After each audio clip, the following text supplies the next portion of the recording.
لقد كان لكم في رسول الله أسوة حسنة لمن كان يرجو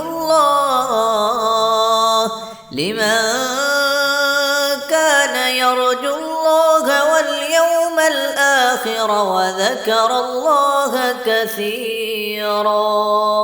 بابن بابن اصل میں یہ کیا ہے؟ ہاذا بابن.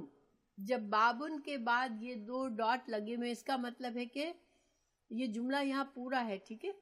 کیونکہ جب جملہ پورا ہوتا ہے تو پھر بابن، صرف بابن سے جملہ پورا نہیں ہوتا. عربی زبان میں جب بہت واضح بات ہوتی ہے تو اس کو لکھنا ضروری نہیں سمجھتے. تو ہاذا یہ باب ہے، یہ باب حب الرسولی، رسول اللہ صلی اللہ علیہ وسلم کی محبت کے بارے میں، کہ من الایمان، کہ آپ صلی اللہ علیہ وسلم کی محبت ایمان میں سے ہے. اب یہاں پر سب سے پہلی بات ہمیں یہ غور کرنی ہے کہ اس سے پہلے کی جو احادیث تھی ان میں امام بخاری ایمان کو پہلے لکھتے تھے جملے میں، اور پھر ایمان کے اندر کون سا عمل شامل ہے وہ بعد میں لکھتے تھے، ٹھیک ہے؟ اب یہاں پر حب الرسول کو، یعنی کہ جو ایمان میں جو کام ہے کرنے کا، اس کو پہلے لائے ہیں، کہ رسول اللہ صلی اللہ علیہ وسلم سے محبت کرنا اس کو پہلے لائے ہیں، اور من الایمان، ایمان کو بعد میں لائے. تو اس کے لیے علماء نے اس کی وضاحت کس طرح کی ہے. آپ صلی اللہ علیہ وسلم کی ذات کی جو حیثیت ہے، آپ کا جو وقار ہے، جو آپ کا رتبہ ہے، مقام ہے، وہ اتنا بلند ہے کہ اس کے اظہار کے لیے امام بخاری نے اس کو مقدم رکھا ہے، ٹھیک ہے؟ رسول اللہ صلی اللہ علیہ وسلم کی محبت ایمان میں سے ہے. یہاں پر ایک اور بات سمجھنے کی ہے، الرسول. اب الرسول سے ہمیں کیسے پتا چلے کہ رسول اللہ صلی اللہ علیہ وسلم ہی کی بات ہو رہی ہے؟ کیونکہ الرسول تو آپ کو پتا ہے کہ کیا ترجمہ ہوتا ہے الرسول کا. الرسول the messenger. لیکن اب اس میں حضرت موسیٰ علیہ السلام بھی ہو سکتے ہیں، حضرت عیسیٰ علیہ السلام بھی ہو سکتے ہیں. تو ال جو ہے، لفظ ال عربی میں، اس کے اصل میں کئی معنی کیے جاتے ہیں، ٹھیک ہے؟ ایک تو آپ کو پتا ہے کہ ال خاص کے لیے ہوتا ہے، لیکن ال جو ہے اس کا ایک معنی یہ ہوتا ہے کہ یہ جس کانٹیکس میں ہم بات کر رہے ہیں وہ اس زمانے میں اس سے تعلق جس کا ہے اس کی بات ہو رہی ہے، ٹھیک ہے؟ جیسے مثال کے طور پر میں آپ کو سمجھاؤں، اللہ تعالیٰ نے قرآن میں فرمایا کہ فرعون کے بارے میں وَعَصَى فِرْعَوْنَ رَسُولًا. اب فرعون نے الرسول کی نافرمانی کی. اللہ تعالیٰ نے فرعون کے ساتھ الرسول بتایا کہ الرسول کی نافرمانی کی، لیکن حضرت موسیٰ کا نام نہیں بتایا. تو چونکہ حضرت موسیٰ علیہ السلام ہی فرعون کے زمانے میں تھے رسول، اس لیے ال جو تھا وہ ہمیں بتا رہا تھا. اس ایسے ال کو عہد کا ال کہتے ہیں، ٹھیک ہے؟ عہد، آپ کو پتہ ہے عہد یعنی کہ دور، اس عہد میں یہ ہو رہا ہے، اس عہد میں وہ ہو رہا ہے. ایسے ال کو جو کسی خاص وقت زمانے کی طرف اشارہ کر رہا ہو اس کو عہد کا ال کہتے ہیں. تو ال سمجھ میں آ گیا آپ لوگوں کے کہ ال عہد کا کیا ہوتا ہے؟ کہ وہ کسی خاص زمانے کی طرف اشارہ کر رہا ہو، کہ یہ اس زمانے میں جو شخصیت تھی یا جو چیز تھی اس کی طرف اشارہ کر رہا ہے، ٹھیک ہے؟ اب ہم تھوڑا سا حب الرسول پر بات کر کے پھر انشاءاللہ حدیث کو پڑھتے ہیں کہ محبت کیا چیز ہے، ٹھیک ہے؟ اور آپ صلی اللہ علیہ وسلم سے محبت کیوں کرنا ہے. تو رسول اللہ صلی اللہ علیہ وسلم سے محبت جو ہے وہ ایمان کا حصہ ہے. کسی بندے کے دل میں جب ایمان آتا ہے تو پہلی بات تو یہ ہے کہ ایمان کے ساتھ اللہ اور اللہ کے رسول صلی اللہ علیہ وسلم کی محبت کا احساس خود بخود ہوتا ہے، ٹھیک ہے؟ ایمان کی یہ خوبی ہے کہ انسان کے دل میں احساس ہوتا ہے کہ مجھے میرے اللہ سے محبت ہے، مجھے رسول اللہ صلی اللہ علیہ وسلم سے محبت ہے. دیکھیں ہر مسلمان کیا سیم لیول سے رسول اللہ صلی اللہ علیہ وسلم سے محبت کرتا ہے. جیسے صحابہ کرام ہیں، انہوں نے جو محبت کی آپ صلی اللہ علیہ وسلم سے، اور جو ہم محبت کرتے ہیں، کیا ہم سب کا لیول ایک ہے؟ محبت کا نہیں ہے، ٹھیک ہے؟ تو یہاں پر جیسے کہ میں نے آپ کو بتایا کہ امام بخاری نے شروع میں بحث کی تھی کہ ایمان جو ہے وہ گھٹتا اور بڑھتا ہے، اور بہت سے اعمال، بہت سے اخلاق، بہت سے کرنے کی باتیں ایسی ہیں جو کہ ایمان کو بڑھاتی ہیں، ٹھیک ہے، اور نیکیوں سے ایمان بڑھتے ہیں اور گناہوں سے ایمان گھٹتا ہے۔ محبت کیوں کریں ہم؟ اللہ سبحانہ تعالیٰ نے ہمیں کیوں محبت کرنے کو کہا ہے رسول اللہ صلی اللہ علیہ وسلم سے؟ کہ محبت جو ہے ایک ایسا جذبہ ہے جو کہ انسان کو ایسے اپنے نفس کے خلاف کام کرنا بھی آسان کر دیتا ہے، ٹھیک ہے۔ مثال دیکھ لیں کہ اگر ایک ماں ہے، وہ اپنے نیو بورن بچے کے لیے راتوں کو جاگتی ہے، اور بچہ ذرا سا بھی اگر تکلیف میں ہے تو وہ دوڑتی ہے، حالانکہ تھکی ہوئی ہوتی ہے، حالانکہ اگر کسی اور کے لیے ساری رات جاگنا پڑے، مسلسل کئی راتوں تک جاگنا پڑے، تو انسان یہ نہیں کرتا، لیکن جس سے محبت اتنی ہوتی ہے، نیو بورن بچے سے اتنی زیادہ محبت ہوتی ہے کہ والدین ساری رات بھی جاگ لیتے ہیں، اور اس پر بھی بچے پر غصہ نہیں آتا کہ بچہ کیسا ہے، ہمیں تنگ کر رہا ہے، نہیں، وہ پیار سے کرتے ہیں ایسے، ٹھیک ہے۔ تو یہ محبت کا جذبہ ہے جو انسان کو اپنے نفس کے خلاف بھی کام کرنے پر تیار کر دیتا ہے، ورنہ ہر انسان صرف اپنی ذات سے سب سے زیادہ پیار کرتا ہے، اپنا آرام، اپنی خوشی، اپنی پسند انسان کسی کے لیے نہیں چھوڑتا، لیکن کبھی کبھی انسان دوسروں سے محبت اتنی ہوتی ہے کہ ان کے لیے کبھی کبھی انسان اپنی جان بھی دے دیتا ہے، ٹھیک ہے۔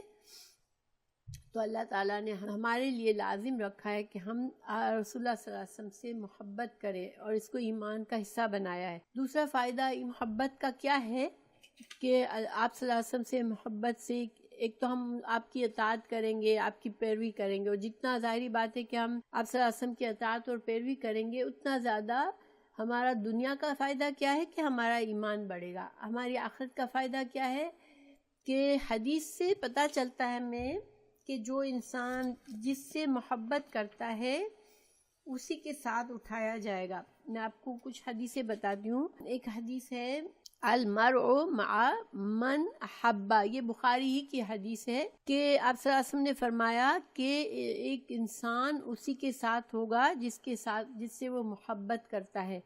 تو یہ آخرت کا فائدہ ہے ہمارے لیے انشاءاللہ کہ مقربین بندے اللہ کے رسول صلی اللہ علیہ وسلم کی قربت ہمیں حاصل ہوگی۔ دوسری حدیث ہے انس رضی اللہ عنہ نے فرمایا ان رجل سأل النبی صلی اللہ علیہ وسلم عن الساعۃ، کہ ایک شخص نے رسول اللہ صلی اللہ علیہ وسلم سے قیامت کے بارے میں سوال فرمایا، یعنی کہ فرمایا کہ کیا کب ہوگی قیامت؟ فقال، اس شخص نے کہا متی الساعۃ، قیامت کب ہوگی؟ تو رسول اللہ صلی اللہ علیہ وسلم نے فرمایا کہ تم نے اس قیامت کے لیے آنے کے لیے، اپنے آخرت کے لیے تم نے کیا تیاری کی ہے، کیا سامان تیار کیا ہے جس سے تمہیں مدد ملے، قیامت کے دن تمہارے لیے آسانی ہو، تم نے کیا سامان تیار کیا ہے؟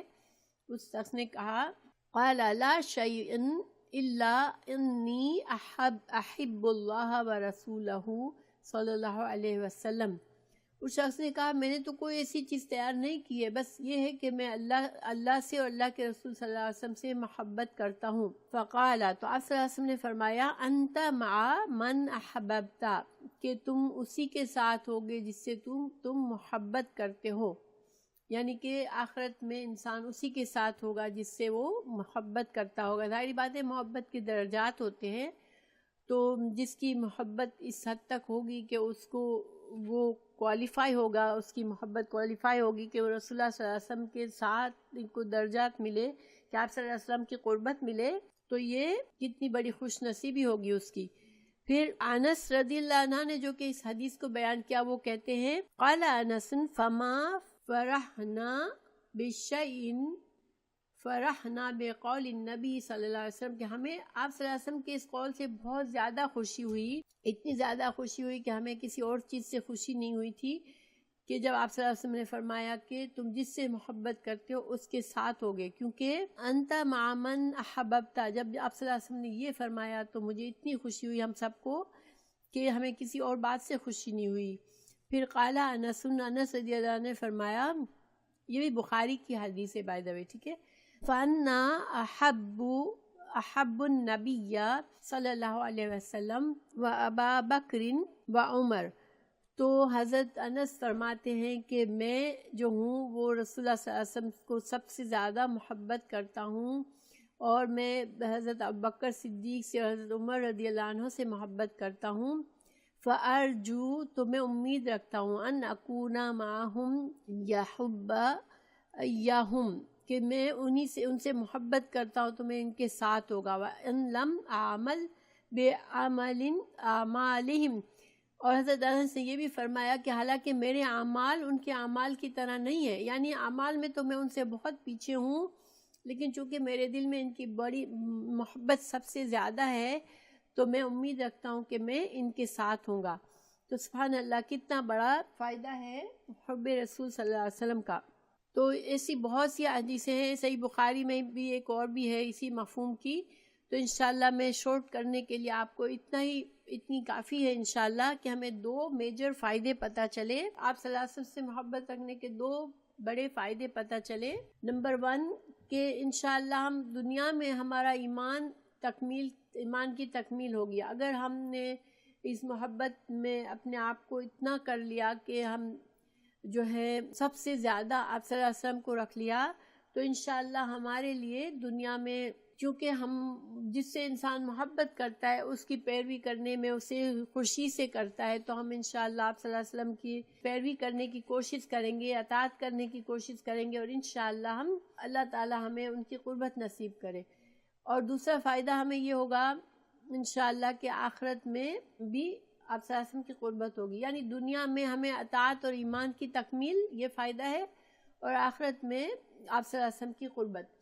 حضرت عمر فاروق سے ایک حدیث ملتی ہے، دلچسپ ہے اس لیے میں آپ کو بتاتی ہوں. حضرت عمر فاروق رضی اللہ عنہ ایک مرتبہ نبی صلی اللہ علیہ وسلم کے ساتھ چل رہے تھے تو حضرت عمر رضی اللہ عنہ نے فرمایا میں آپ سے محبت کرتا ہوں یا رسول اللہ صلی اللہ علیہ وسلم، آپ مجھے میرے نفس کے علاوہ دنیا کی ہر چیز سے محبوب ہیں.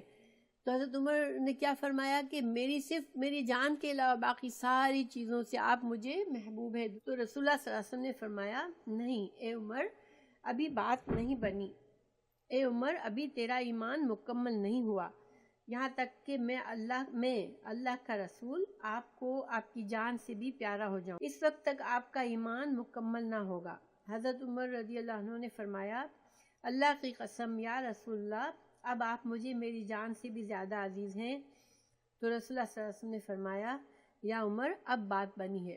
کتنا زیادہ وہ آپ صلی اللہ علیہ وسلم کی بات پر فوراً عمل کرنے والے ہوتے تھے کہ آپ نے فرمایا نہیں آپ کو اپنی جان سے بھی مجھے عزیز کرنا ہوگا تب آپ کا ایمان مکمل ہوگا. تو فوراً سے ان کی بات مان لی.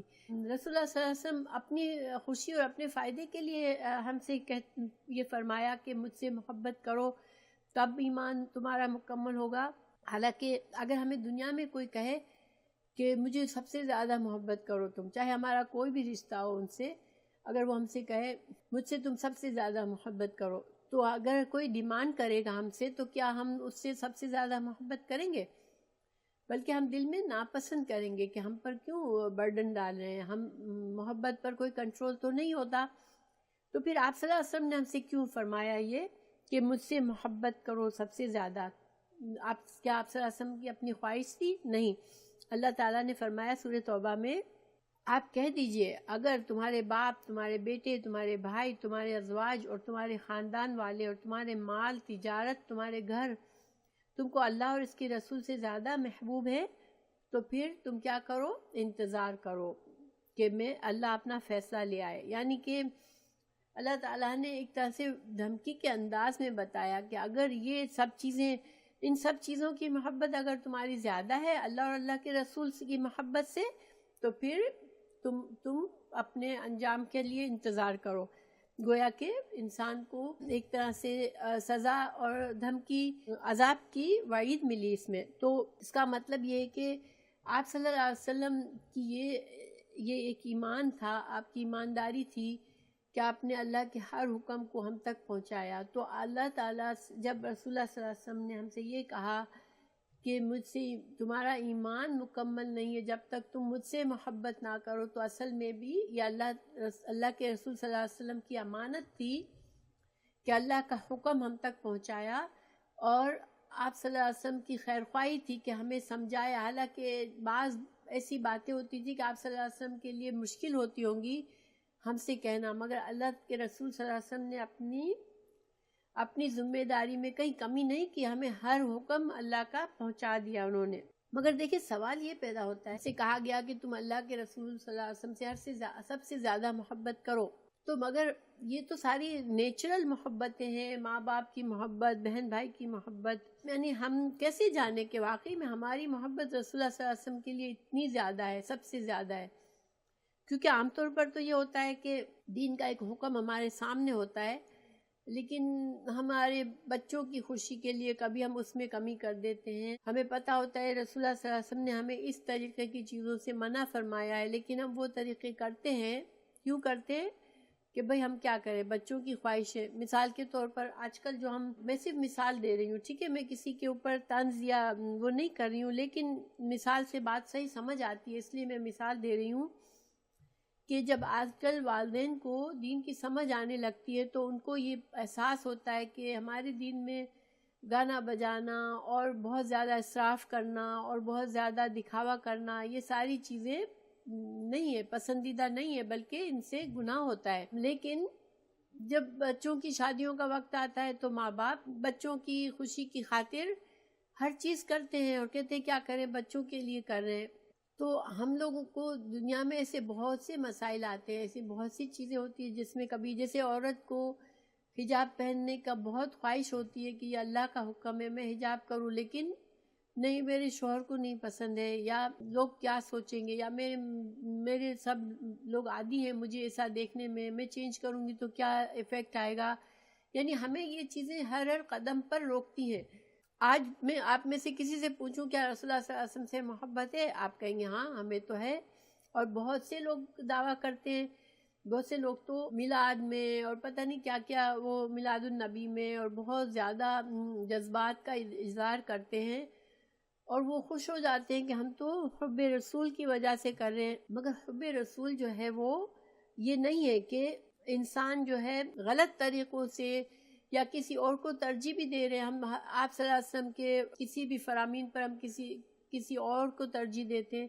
دیکھیے آج کل انفارچونیٹلی تعلیم حاصل کیے ہوئے جو علماء ہیں، بہت سے جو کوئی خاص مسلک سے اپنے آپ کو جوڑے ہوئے ہیں، کسی امام سے جوڑے ہوئے ہیں، ان کو جب صحیح احادیث سامنے آتی ہیں اور انہیں پتہ چلتا ہے کہ ان کے امام کا موقف صحیح نہیں تھا، صحیح حدیث کے مطابق نہیں تھا، تو وہ اس کو بدلنے کو تیار نہیں ہوتے کہ ہاں ٹھیک ہے حدیث تو صحیح ہے، مگر ہم اپنے امام کی بات کو نہیں ختم کر سکتے، ہم اپنے امام کے طریقوں کو نہیں چھوڑ سکتے۔ تو یہ ساری باتیں بہت عام ہیں، میں بھی دیکھتی ہوں، آپ لوگ بھی دیکھتے ہوں گے، اس لیے کہ یہ بہت چیزیں عام ہیں ہمارے معاشرے میں، لیکن اس کے باوجود ہم سمجھتے ہیں کہ ہمیں رسول اللہ صلی اللہ علیہ وسلم سے محبت ہے۔ تو اللہ تعالیٰ نے بھی ہمیں کیا فرمایا قرآن میں کہ اگر ان سے کہہ دیں کہ اگر تم اللہ سے محبت کرتے ہو، قُلْ إِن كُنتُمْ تُحِبُّونَ اللَّهَ فَاتَّبِعُونِي يُحْبِبْكُمُ اللَّهُ وَيَغْفِرْ لَكُمْ ذُنُوبَكُمْ وَاللَّهُ غَفُورٌ رَحِيمٌ۔ یہ سورہ آل عمران کی 31 آیت ہے کہ آپ ان سے کہہ دیں کہ اگر تم اللہ سے محبت کرتے ہو تو پھر تم میری پیروی کرو، میرا اتباع کرو، تو اللہ تم سے محبت کرے گا اور اللہ تمہیں تمہارے گناہ معاف کر دے گا۔ تو اصل محبت جو ایمان میں ہمیں ریکوائرڈ ہے وہ کیا ہے کہ آپ صلی اللہ علیہ وسلم کی معرفت، آپ صلی اللہ علیہ وسلم کے طریقوں کی سمجھ اور آپ کی پیروی کرنا، آپ کے اسوہ حسنہ کو اس کے مطابق اپنی زندگی کو ڈھالنا، اور آپ صلی اللہ علیہ وسلم کی اطاعت کرنا، صحیح حدیث سے جو بھی احکامات ہمیں دیے جائیں ہمیں ان کو قبول کرنا، ان پر عمل کرنا ضروری ہے۔ ہمارے لیے معیار بس یہی ہے کہ کیا ہم جانتے بوجھتے آپ صلی اللہ علیہ وسلم کی صحیح حدیث سے حکم معلوم ہو جانے کے باوجود بھی کیا ہم فوراً اطاعت کر لیتے ہیں، یا ہم کوئی نہ کوئی بہانہ ڈھونڈتے ہیں کہ یہ اس وجہ سے ہم نہیں کر سکتے، ہمارے پاس یہ مسئلہ ہے، ہمارے پاس یہ مصیبت ہے، یہ تکلیف ہے، اس وجہ سے ہم نہیں کر سکتے۔ اگر ہمارا یہ حال ہے تو پھر ہماری محبت کا دعویٰ غلط ہے۔ ایک عربی کا مقولہ ہے، شعر ہے، لو کان حبک صادقا لا تعدہ ان المحب لمن یحب یطیع۔ اگر تیری محبت سچی ہے تو تو رسول اللہ صلی اللہ علیہ وسلم کی اطاعت ضرور کرتا ہے، بے شک محبت کرنے والا اپنے محبوب کا مطیع ہوتا ہے۔ تو یہ قاعدہ بھی علماء نے اس کو قاعدہ بھی سمجھا ہے کہ محبت جو ہے وہ انسان کو اطاعت رسول صلی اللہ علیہ وسلم پر کرنا آسان کر دیتی ہے، ہم خوشی سے آپ صلی اللہ علیہ وسلم کے ہر حکم کو مانتے ہیں۔ دیکھیں بعض اوقات آپ لوگ قرآن و حدیث سیکھ رہے ہیں، میں نے دیکھا کہ جو لوگ بعض اوقات قرآن و حدیث صرف یہیں سے نہیں کہیں سے بھی سیکھ رہے ہوتے ہیں اور اس میں واضح احکامات ہوتے ہیں، لیکن کیا ہم ہر حکم پر فوراً بہت سے ایسے احکامات ہمیں پتہ چلتے ہیں جو ہم ان پر عمل نہیں کر رہے ہوتے ہیں، لیکن ہم ان کو سنتے ہیں اور بس ہم آگے بڑھ جاتے ہیں. کیا ہم فوراً سے اپنے آپ میں تبدیلی لاتے ہیں کہ آج ہم نے یہ حکم پڑھا ہے تو آج ہمیں اب پہلے کی بات کچھ اور تھی لیکن اب ہم نے یہ قرآن میں خود سے پڑھ لیا، حدیث میں خود سے پڑھ لیا تو اب ہم پر لازمی ہے اس کو فالو کرنا. کیا ہمارے اندر یہ جذبہ ہے، یہ ایمان ہے ہمارا؟ اگر تو ہمارا ایمان جو ہے وہ ہم الحمدللہ صحیح ڈائریکشن میں جا رہے ہیں. اگر ہم یہ نہیں کر رہے تو ہم اپنے ایمان کی خرابی کر رہے ہیں، کیونکہ اگر ایمان بڑھ نہیں رہا تو پھر گھٹ رہا ہے. ٹھیک ہے، ایمان بڑھنے والی چیز ہے یا گھٹنے والی چیز ہے، ایمان جامد چیز نہیں ہے. اگر ہمارا ایمان دن بدن بڑھ رہا ہے، الحمدللہ ہم قرآن و حدیث کا علم حاصل کر رہے ہیں، پھر ہم اس پہ جو بھی سمجھ میں آتا ہے اچھی طرح ہمیں دلائل مل گئے، ہم نے اس پر عمل کرنا شروع کر دیا تو ہمارا ایمان بڑھتا ہے. ٹھیک ہے، اور ایمان کو بڑھانا ہمارے لیے ضروری ہے. اگر ہم ان کو پڑھنے کے باوجود ہم ان کو پیچھے چھوڑ دیتے ہیں تو اصل میں ہم اپنے ایمان کو اور کم کر رہے ہیں، کیونکہ ایمان جو ہے وہ جامد چیز نہیں ہے. ایک جگہ بس اب ہم نے کلمہ پڑھ لیا، اب ہم ٹھیک ہے، ہم سیف ہو گئے، اب ہمیں جنت مل جائے گی، ایسے نہیں ہے. ٹھیک ہے، ایمان کی فکر کرنے والی چیز ہے کہ ایمان کی ہمیں صحت کا خیال رکھنا بہت ضروری ہے. رسول اللہ صلی اللہ علیہ وسلم کے صحابہ کرام نے اس محبت کا حق ادا کیا. میں نے تھوڑی سی مثالیں آپ کو دے رہی ہوں، میں مختصر سی، کہ ایک صحابی کا واقعہ کہ ایک شخص نے رسول اللہ صلی اللہ علیہ وسلم کے پاس ہے اور کہا اے اللہ کے پیغمبر، آپ مجھے سب سے زیادہ محبوب ہے اور جب میں اپنی موت کا خیال کرتا ہوں تو میں سوچتا ہوں کہ آپ تو جنت میں ہوں گے اور میں آپ کے دیدار کیسے کروں گا. یعنی اس کو دنیا میں یہ غم کھائے جا رہا تھا کہ دنیا میں تو آپ صلی اللہ علیہ وسلم کو میں دیکھ رہا ہوں مگر آخرت میں تو میں دیکھ بھی نہیں پاؤں گا کیونکہ آپ کا درجہ تو بہت بلند ہے. تو آپ صلی اللہ علیہ وسلم نے فرمایا، اللہ تعالیٰ نے سورہ نساء کی آیت نازل فرمائی اس بات پر کہ انسان، ان کے 32 آیتیں، شاید میں یہاں ریفرنس لکھنا بھول گئی، کہ انسان جو ہے وہ جو ایمان میں بڑھے گا وہ انبیاء اور صدیقین اور صالحین اور صدیقین کے ساتھ ہوگا. اور جیسے میں نے آپ کو حدیث بتائی، انسان اس کے ساتھ ہے جس سے وہ محبت کرتا ہے. تو اور دوسرا واقعہ ہے حضرت ربی کا واقعہ ہے کہ رسول اللہ صلی اللہ علیہ وسلم سے پوچھا تو انہوں نے کہا کہ میں صرف جنت میں اللہ کے رسول صلی اللہ علیہ وسلم کا ساتھ چاہتا ہوں. یہ واقعہ میں نے پورا نہیں لکھا لیکن انہوں نے ان کی صرف اور صرف خواہش کیا تھی کہ بس جنت میں آپ صلی اللہ علیہ وسلم کا ساتھ ملے انہیں. پھر اسی طرح حضرت طلحہ جو ہیں، جب جنگ احد میں آپ صلی اللہ علیہ وسلم بہت تنہا ہو گئے تھے، ایک دو ساتھیوں کے ساتھ علاوہ باقی کوئی نہیں تھا آپ کے پاس، اور مشرکین نے آپ پر حملے کی بوچھاڑ کر دی، تو حضرت طلحہ نے اپنے آپ کو ڈھال بنا لیا. ٹھیک ہے، رسول اللہ صلی اللہ علیہ وسلم کی خاطر، اور فرمانے لگے اے اللہ کے رسول، میری تمنا ہے کہ دشمن کا تیر میرے سینے میں لگے اور آپ تک نہ پہنچنے دوں.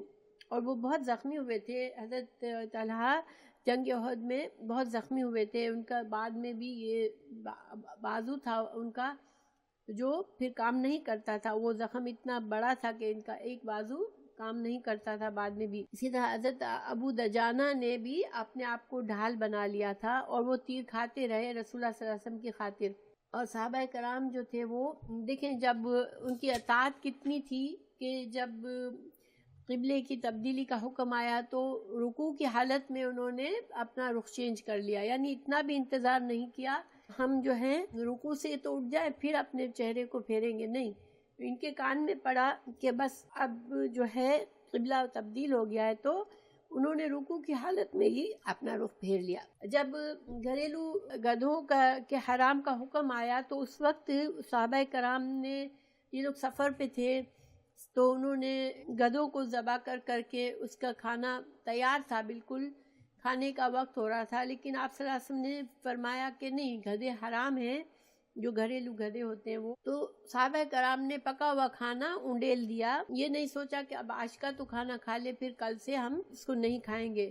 اسی طرح شراب کا حکم آیا تو کسی صحابی کے منہ کے اندر تھوڑی شراب تھی، ایک گھونٹ ابھی منہ کے اندر تھا، جس کو نگلا نہیں تھا اس نے اس کو پھینک دیا. جس نے نگلا تھا اس نے کوشش کر کے نکال دے. جتنی شراب تھی ان کے پاس اس کو انڈیل دیا گیا. تو اس قدر فرما برداری جو تھی ان کی، یہ ان کا ایمان تھا کہ آپ صلی اللہ علیہ وسلم نے ایک بات کہہ دی بس، پھر کوئی چون چرا کچھ نہیں. آپ کو پتہ ہے جنگ جب حدیبیہ کا واقعہ ہوا تھا، آپ صلی اللہ علیہ وسلم عمرہ کے لیے نکلے تھے صحابہ کرام کے ساتھ. صحابہ کرام بڑی مشکل کا سفر کر کے مکہ کے قریب پہنچے تھے.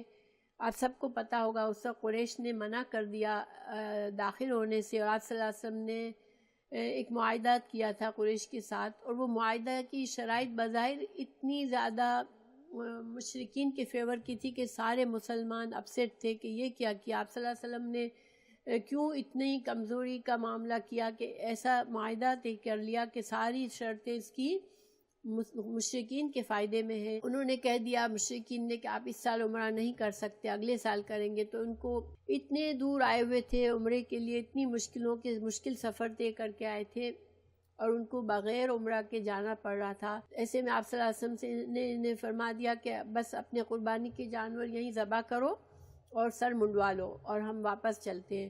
پہلی بار آپ صلی اللہ علیہ وسلم کے پورے زمانہ جو آپ نے گزارا صحابہ کے ساتھ، پہلی بار کسی صحابی کے قدم نہیں اٹھ رہے تھے قربانی کرنے کے لیے، کہ ان کو اتنا زیادہ دکھ تھا اس وقت کہ یہ کیا ہو رہا ہے. اور ایمان ہلا دینے والا معاملہ تھا کہ رسول اللہ صلی اللہ علیہ وسلم نے اتنی کمزوری کیوں دکھائی. ہم تو لڑنے کو تیار ہیں، ہم نے تو معاہدہ بھی کر لیا، آپ صلی اللہ علیہ وسلم کو بیعت بھی دے دی کہ ہم لڑیں گے، اپنی جان تک قربان کر دیں گے اگر قریش نے ہمیں تکلیف دی تو. پھر آپ صلی اللہ علیہ وسلم کے جب ہم ساتھ دے رہے ہیں تو آپ صلی اللہ علیہ وسلم اتنی نرمی سے کیوں کام لے رہے ہیں. حضرت عمر رضی اللہ عنہ کے لیے بہت مشکل ہو رہا تھا. وہ بار بار یا رسول اللہ کہ آپ اللہ کے رسول نہیں ہیں کیا، آپ نے ہم کیوں دب رہے ہیں مشرکین سے. آپ صلی اللہ علیہ وسلم بہت اداس ہو گئے کہ پہلی بار صحابہ کو جب یہ حکم دیا کہ تم لوگ قربانی کر لو یہیں پر اور سر منڈوا لو، تو ایک صحابی بھی نہ اٹھا. آپ صلی اللہ علیہ وسلم بہت دکھی ہو کے اپنے اس میں ٹینٹ میں آئے. سلمہ تھی اس وقت آپ کے ساتھ. انہوں نے کہا یا رسول اللہ آپ اپنی قربانی کر لیں اور اپنے سر کو منڈوا لیں، انشاءاللہ تو آپ کو دیکھ کر سارے لوگ مان لیں گے. آپ صلی اللہ علیہ وسلم نے جو ہی اپنی قربانی کی، صحابہ کرام کو جیسے بے ہوشی سے ہوش آ گیا کہ ہم کیا کر رہے ہیں. ہم نے رسول اللہ صلی اللہ علیہ وسلم کی اطاعت میں دیر کی.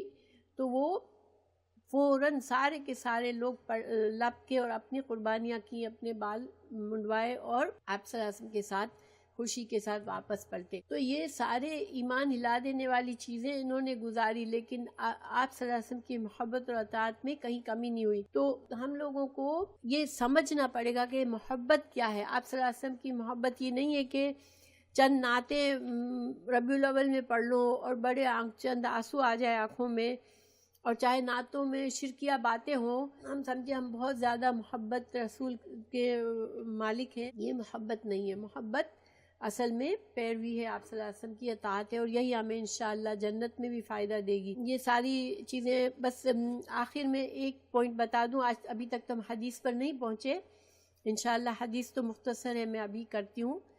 آخر میں بس ایک بات دیکھیں کہ محبت ہے نا، یوں ایسا جذبہ ہے کہ دل میں خود آتا ہے.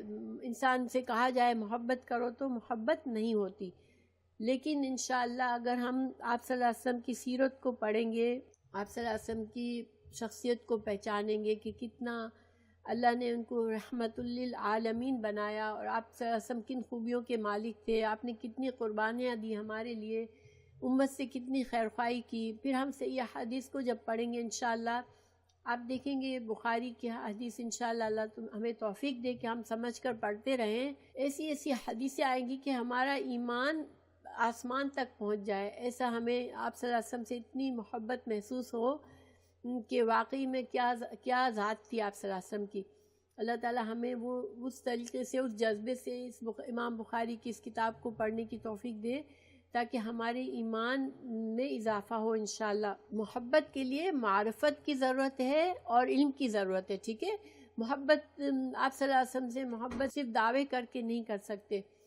تو انشاءاللہ اللہ تعالی ہمیں یہ چیزیں عطا کرے کہ ہم اللہ کے رسول صلی اللہ علیہ وسلم کی مکمل اطاعت کر سکیں.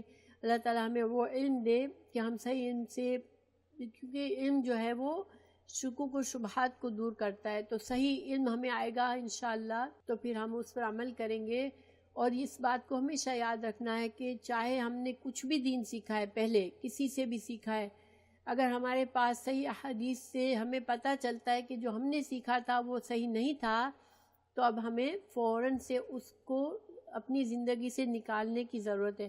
کیونکہ یہ کمزوری بہت ہے ہم لوگوں کے اندر کہ ہم پڑھ تو لیتے ہیں لیکن اپنی عادتیں، اپنی رسم و رواج، اپنے طور طریقے ہم نہیں بدلتے. کسی کی میت پر جو طریقے کیے جاتے ہیں، شادیوں میں کیے جاتے ہیں، عام معاملات میں کیے جاتے ہیں، سارے بہت سے بدعات کے طریقے ہمارے اندر ہیں. فضول اور بہت لغو باتیں ہیں ہمارے اندر، مگر ہم ان کو چھوڑتے نہیں ہیں. ہمیں چاہیے انشاءاللہ کہ ہم جو چیز سیکھیں اس پر کم از کم فوراً عمل کر لیں انشاءاللہ. باقی لا علمی میں جو انسان جو کرتا ہے اللہ سبحانہ تعالیٰ معاف فرمانے والے. تو بہت بڑا لیکچر ہو گیا. اب میں حدیث کی طرف آتی ہوں. حدثنا ابو الیمان نے ہم سے بیان کیا، امام بخاری کے استاد ہیں ابو الیمان.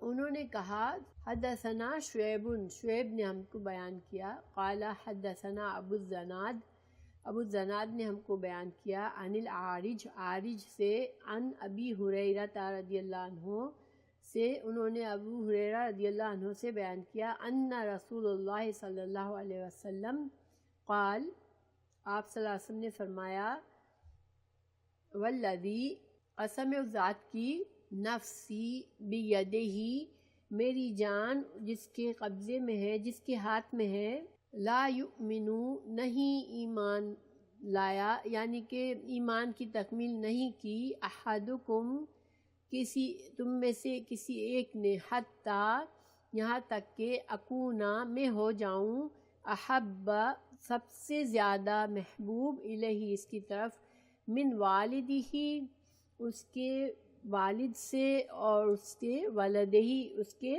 اولاد سے، اس کے بیٹے سے. تو یہاں پر والد میں والدہ شامل ہے اور ولد میں تمام بچے، اور یعنی کہ لڑکیاں لڑکے سب شامل ہیں. کیونکہ قرآن میں، حدیث میں جہاں بھی مذکر کا صیغہ آیا ہے تو اس میں مؤنث بھی شامل ہیں. ٹھیک ہے، تو اب والد اور اولاد کا ذکر یہاں صرف کیوں کیا؟ کیونکہ والد اور اولاد یہ ایسے رشتے ہیں کہ عام طور پر یہ سب سے زیادہ عزیز ہوتے ہیں انسان کے. والد کو اس لیے زیادہ مقدم کیا کہ والدین کے حقوق اولاد سے زیادہ ہیں، تو والدین کو پہلے کیا، پھر اولاد کو کیا. تو جب والدین اور اولاد جو ہیں دو رشتے ہیں جو کہ انسان کے لیے عام طور پر سب سے زیادہ محبوب ہوتے ہیں، ان کے لیے انسان سب سے زیادہ قربانی دینے کے لیے تیار ہوتا ہے. تو پھر اس کا مطلب ہے کہ اس کے بعد جتنے بھی اور رشتے ہیں وہ سب اس میں داخل ہیں. ٹھیک ہے، اس حدیث میں حالانکہ سب رشتوں کا ذکر نہیں کیا لیکن سب رشتے اس میں داخل ہیں، کیونکہ والد اور ولد دو سب سے اہم رشتوں کا، دنیا کے اہم رشتوں کا ذکر کر دیا. تو گویا سب سے اہم بات کا ذکر کر کے نفی کر دی کہ ان کی محبت رسول اللہ صلی اللہ علیہ وسلم سے محبت سے زیادہ نہ ہو، تو پھر باقی ساری محبتیں بھی اس کے پیچھے ہیں. ٹھیک ہے، اب ہم دوسری حدیث پڑھتے ہیں. حدثنا، بیان کیا یعقوب ابن ابراہیم نے، قال، کہا، حدثنا، بیان کیا ہم سے، ابن علیتہ، یہ جو ہے نا ان کی والدہ کا نام تھا علیتہ. ٹھیک ہے، ابن علیتہ کی نسبت والدہ سے کی گئی ہے، کوئی ریزن ہوگی اس کی. بہرحال ان کا جو اصل نام ہے وہ اسماعیل بن ابراہیم ہے. ٹھیک ہے، عن عبد العزیز، انہوں نے عبد العزیز بن صہیب جو تھے وہ تابعی تھے. ٹھیک ہے، اور ان کے والد صہیب بھی تابعی تھے. دونوں کے دونوں باپ بیٹے تابعی تھے، یعنی کہ دونوں نے صحابہ کرام سے علم حاصل کیا. تو اصل راوی تو یہاں عبد العزیز ہیں، صہیب ان کے والد ہیں، اس لیے ان کا ذکر کیا ہے یہاں پر. عن انس، عن النبی صلی اللہ علیہ وسلم، حضرت انس سے انہوں نے حضرت رسول اللہ صلی اللہ علیہ وسلم سے.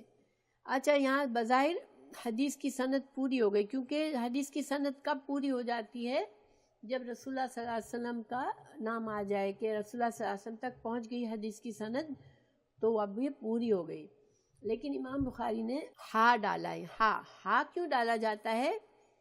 ہا کا مطلب ہوتا ہے کہ میں اپنی سند کو پھیرتا ہوں، یعنی کہ میں اب دوبارہ سے سند کو اب نئی سند پر لے جاتا ہوں، یعنی بجائے متن کے میں نئی سند پر آپ کو لے جاتا ہوں۔ یعنی امام بخاری نے اپنے یہ والی حدیث جو ہے 2 استادوں سے لی، لیکن دونوں استادوں میں جو سند تھی وہ اس کے اصل راوی حضرت انس رضی اللہ عنہ تھے، یعنی صحابی ایک ہی ہیں مگر باقی جو راوی تھے وہ الگ ہیں دونوں سند میں، ٹھیک ہے۔ ہاں، تو میں سند کو پھیرتا ہوں۔ حدثنا وحدثنا آدم بن ابی ایاس، تو حضرت امام بخاری کے یہ دوسرے استاد ہیں آدم بن ابی ایاس۔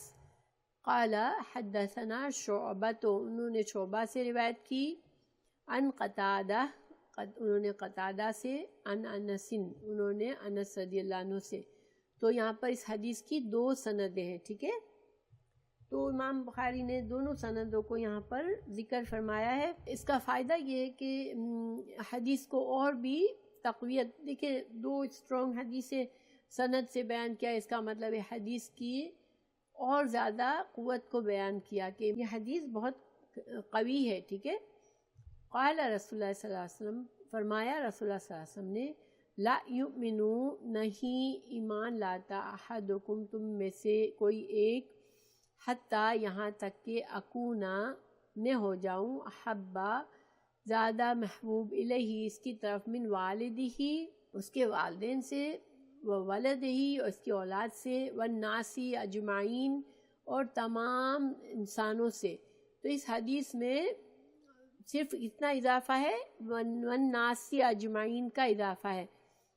تو پچھلی حدیث میں یہ ٹکڑا نہیں تھا، لیکن ترجمے میں یہ مفہوم میں یہ شامل تھا، کیونکہ والد اور اولاد سے زیادہ بڑھ کر عام طور پر دوسرے انسانوں کی محبت نہیں ہوتی ہے، لیکن یہاں پر لفظوں میں بھی موجود ہے کہ تمام انسانوں سے زیادہ، جب تک میری محبت نہ ہو اس کا ایمان جو ہے مکمل نہیں ہے، اس کا ایمان ناقص ہے۔ تو حدیث الحمدللہ کے بارے میں ہم کافی ڈسکشن تو کر چکے، اس کے بارے میں نے آپ کو بتا دیا کہ مذکر کا صیغہ قرآن اور حدیث میں ہوتا ہے تو مؤنث شامل ہوتی ہے، انلیس کے مؤنث کے لیے الگ سے بات کی جائے، ٹھیک ہے۔ تو الحمدللہ حدیث میں جتنا کچھ میں نے بتا دیا وہ سب شامل ہے۔ اب خلاصے کے طور پر بس میں ذکر کرتی ہوں آپ لوگوں سے کیا کیا پوائنٹ ہم نے ان 2 حدیثوں سے سیکھے۔ سب سے پہلی بات یہ کہ ایمان جو ہے وہ گھٹنے اور بڑھنے والی چیز ہے، اور بہت سے اعمال، بہت سے ہمارے اعمال، بہت سی کرنے کی چیزیں ایسی ہیں کہ اس کے بغیر اس کو ایمان کا حصہ ہے۔ وہ ایمان اگر نہیں ہے، یعنی وہ چیزیں اگر ہمارے اندر نہیں ہے، وہ خوبیاں ہمارے اندر نہیں ہے، تو ہمارا ایمان کہیں نہ کہیں سے ناقص ہے۔ امام بخاری نے شروع میں بتایا کہ 60 سے زیادہ ایمان کی شاخیں ہیں، یہ حدیث انہوں نے بیان کی تھی۔ اس کے بعد امام بخاری مسلسل ہمیں وہ اعمال، وہ چیزیں، وہ اخلاق بتا رہے ہیں ایک ایک کر کے، جس سے ہمارا ایمان بڑھ سکتا ہے اور ان کی غیر موجودگی میں ہمارا ایمان کم ہو سکتا ہے۔ وہ یہ ساری چیزیں جو ہمیں بتائی جا رہی ہے ایمان، کتاب الایمان میں، وہ سب ضروری ہے ہمارے لیے کہ ہم ان سب چیزوں کا خیال رکھیں تاکہ ہمارا ایمان انشاءاللہ کامل ہو۔ دوسری بات ہمیں اس حدیث سے یہ پتہ چلی، رسول اللہ صلی اللہ علیہ وسلم کی محبت ریکوائرڈ ہے ہم سے کہ ہم تمام چیزوں سے زیادہ کریں۔ تو ہمیں پتہ کیسا چلے گا، مجھے اور آپ کو کیسے پتہ چلے گا کہ میرا ایمان، میری واقعی میں رسول اللہ صلی اللہ علیہ وسلم سے اتنی محبت ہے کہ میری جان سے بھی زیادہ محبوب ہے وہ؟ تو ہمیں یہ دیکھنا ہوگا کہ بعض اوقات آپ صلی اللہ علیہ وسلم کے فرامین ہم پڑھتے ہیں، کچھ احکامات پڑھتے ہیں، ہمارے لیے بہت مشکل ہوتا ہے ان کو، ہمارے نفس کے خلاف ہوتے ہیں وہ چیزیں کرنا، تو کیا میں خوشی خوشی وہ چیزیں کر لیتی ہوں، حالانکہ مجھے وہ چیزیں کرنا میرے نفس کے لیے مشکل ہوتی ہیں، بعض تبدیلیاں میرے اندر لانا مجھے مشکل ہوتی ہے، بعض اعمال کرنا میرے لیے مشکل ہوتے ہیں۔ مگر جب مجھے صحیح احادیث سے پتہ چل جاتا ہے تو کیا میں خوشی خوشی ان کو مان لیتی ہوں؟ اگر الحمدللہ یہ بات ہے، یہ خوبی ہے میرے اندر، تو یہ ہمارے لیے خوشخبری ہے کہ الحمدللہ ہمارا ایمان مضبوط ہے. ٹھیک ہے، اس حدیث سے ہمیں یہ فائدہ ہوتا ہے کہ ہمیں قرآن اور حدیث کا علم حاصل کرنا ضروری ہے. کیوں ضروری ہے؟ کیونکہ جب تک ہمیں معرفت نہیں ہوگی، اللہ کی معرفت نہیں ہوگی، اللہ کے رسول کی صحیح معرفت نہیں ہوگی، ہمارا علم صحیح نہیں ہوگا، جب تک ہم اس محبت کا حق ادا نہیں کر سکیں گے. اگر ہم مسلمان گھر میں پیدا ہوئے اور ہم کو لگتا ہے کہ ہمیں محبت ہے رسول اللہ صلی اللہ علیہ وسلم کی، لیکن نہ ہم نے کبھی دین کا صحیح علم حاصل کیا، نہ ہمیں آپ صلی اللہ علیہ وسلم کی کوئی معرفت ہے، آپ کی سیرت کا کچھ پتہ نہیں ہے، تو پھر ہماری محبت جو ہے وہ نہیں بڑھ سکے گی. کیونکہ محبت کے لیے معرفت ضروری ہے، اللہ کی معرفت، اللہ کے رسول صلی اللہ علیہ وسلم کی معرفت ضروری ہے. تو ہمیں اس حدیث سے یہ فائدہ حاصل ہوا کہ ہمیں حدیث کا علم بھی اتنا ہی ضروری ہے جتنا قرآن کا علم حاصل کرنا ضروری ہے. کیونکہ اللہ تعالیٰ نے اپنی محبت کو شرط بنایا ہے کہ ہم رسول اللہ صلی اللہ علیہ وسلم کی پیروی کریں.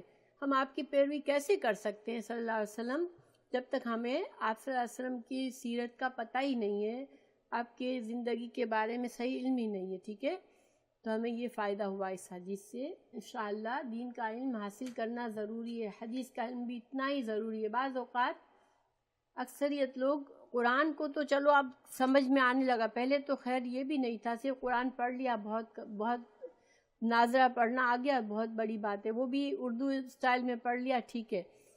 لیکن اب بہت سے لوگوں کو سمجھ آنے لگی ہے کہ نہیں، قرآن کو سمجھنا ضروری ہے لیکن حدیث کو سمجھنا ضروری ہے. اس کی سمجھ بہت کم لوگوں کو ہے، لیکن حدیث کا علم بھی اتنا ہی ضروری ہے ہمیں جتنا قرآن کا علم حاصل کرنا ضروری ہے. کیونکہ حدیث جو ہے وہ قرآن کی وضاحت ہے. ہمیں جب تک صحیح وضاحت نہیں ہوگی ہم جو ہیں وہ قرآن پر بھی صحیح عمل نہیں کر سکتے. تو الحمدللہ یہ بہت اہم حدیث ہے، اس کو یاد رکھنا ضروری ہے اور کانشیسلی اس پر عمل کرنے کی ضرورت ہے. ٹھیک ہے، تو اللہ سبحانہ تعالیٰ سے دعا بھی ہے اللہ تعالیٰ ہمارے ایمان کو مضبوط کرے کہ دیکھیں ہم بہت چھوٹی چھوٹی باتوں میں اللہ اور اللہ کے رسول صلی اللہ علیہ وسلم کی اطاعت کو، پیروی کو، اور آپ صلی اللہ علیہ وسلم کی پیروی کو ہم رکھ دیتے ہیں سائیڈ میں، اور بہت بس کہہ دیتے ہیں کیا کریں، یہ مجبوری ہمارے پاس، کیا کریں، ہم اپنے آپ کو سیٹسفائی کر لیتے ہیں. نہیں، ہمیں یہ عادت بدلنی پڑے گی. ہمیں انشاءاللہ مجھے بھی اور آپ کو بھی دین کو عمل کے سطح پہ لانا پڑے گا. جو پڑھے اس پر عمل کرے، جو سیکھے اس کو سمجھے، اس پر عمل کرے، اس کو آگے پہنچائے انشاءاللہ. تو اللہ تعالی ہم سب کے لیے آسانیاں کرے انشاءاللہ. جزاک اللہ خیر.